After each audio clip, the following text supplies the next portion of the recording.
We'll call this subcommittee meeting to order on House Study Bill 535. Representative Wheeler, joined by Representatives Holt and Wilburn. If anybody'd like to speak, come to the mic, do so. Not a very big room, so I'm not going to time limit you. Unless you go too far, then I'll cut you off, Jillian. Hi, Jillian Carlson, Iowa Board of Regents. We're registered undecided on the bill. One thing I want to note for you is that the board actually does have a policy that prohibits the institutions from making land acknowledgement statements. We also feel like 261J, the DEI code chapter that you guys put in place, also covers our institutions from taking a stance on this issue. And so we do feel like both in code and in policy, this issue is taken care of. We do recognize that we have a lot of web pages, department web pages, student service web pages. And so if there are specific instances where these statements do appear on our website, we're happy to work with you guys if you bring them to our attention to take care of those. Thank you. Anybody else?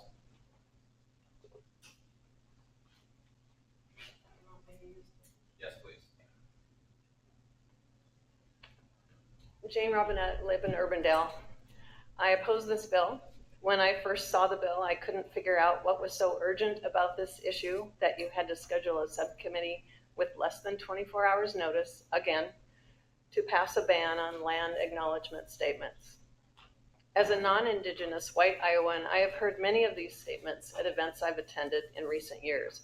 While I am not the right person to teach about them, what I learned in a very cursory search is that land acknowledgements have been used for centuries by Indigenous peoples as a way of showing respect and peace to other Indigenous nations while visiting their land. More recently, non-Indigenous people have used these statements to acknowledge that we are considered guests on Indigenous lands, traditional lands. They are a sign of respect and gratitude and are meant to further reconciliation with Indigenous nations. They are not sufficient for reconciliation, but they are a first step, especially if they include ideas for action. At best, they remind us of the many Native peoples who inhabited and currently live on the land we call Iowa.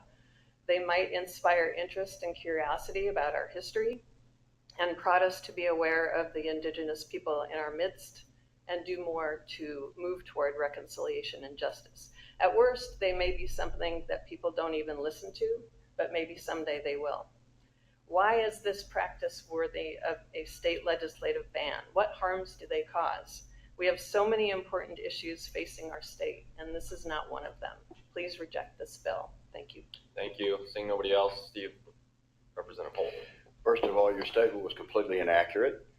We are not required to give 24 hours notice. We're required to assign a subcommittee a day in advance, the day before. So I'm really getting a little bit tired of inaccurate statements. Okay, nothing was done in the middle of the night. We followed our procedures exactly. The day before is different than 24 hours. Very, very different. If this is already being taken care of, then perhaps we don't need to advance this bill, but I would 100% support this because these land acknowledgements are absolutely absurd and ridiculous. Since the beginning of mankind, nations have been formed through struggle, and somebody wins and somebody loses. This idea that we're supposed to have all this self-loathing and wringing of hands because our forefathers did exactly what every other nation has done in the forming of their nation is absurd in the extreme. And it is teaching our children to hate our country. And it's ridiculous, and it's absurd, and it's really silly and a waste of time. So if this in fact has if we have policies in place, then perhaps we don't need to do this legislation.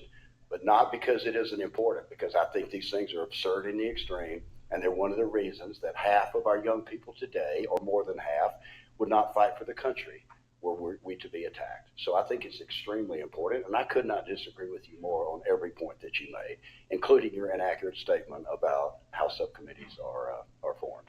So we'll make a decision on whether we need to move this forward or not. Thank you. Representative Wilburn. I have a question for our regents. Jillian, please. Jillian, when did the regents establish a policy putting this ban in place? I believe it was during COVID or just shortly after. So my guess would be 2021, but I'm happy to get the exact date for you. Thank you. That's not necessary. I was just kind of curious how recent it was. I do disagree about the importance of the statements relative to the legislature taking action, respectfully. Iowa Code acknowledges the federal treaty that the Meskwaki tribe has with our federal government. Iowa Code has something about that unique relationship related to child welfare, Chapter 232B Bravo. The Iowa Child Welfare Act defines the tribe and then talks about involvement with child custody, recognizing tribal rights and courts. Iowa Administrative Code, several parts where they talk about tax exemptions for Native Americans on recognized settlements. And so, Iowa, not every state has a federally recognized tribe. The Sac and Fox tribe is one. And in my opinion, these type of statements, they acknowledge that land was obtained. It doesn't say whether that's through war or it just says it was obtained. And I think acknowledges that unique relationship. I haven't had a chance to speak with anyone that I know on one of the tribes on this to see what they're on this particular legislation. I do know some folks that have appreciated it, that when institutions do make some sort of acknowledgement. Also, I do know that we just recently had a couple, unfortunately, Iowa Guardsmen killed, and one was the son of the police chief at the Meskwaki tribe. So in my opinion, if this advances, especially since it's already been done, it's potentially insensitive, not saying intentional, but potentially insensitive because of those facts that I outlined. So I won't support this, and I won't be supporting it should this come up in committee either. Thank you. Just a couple of quick points. I see these as virtue signaling. I think they're divisive without any meaningful purpose.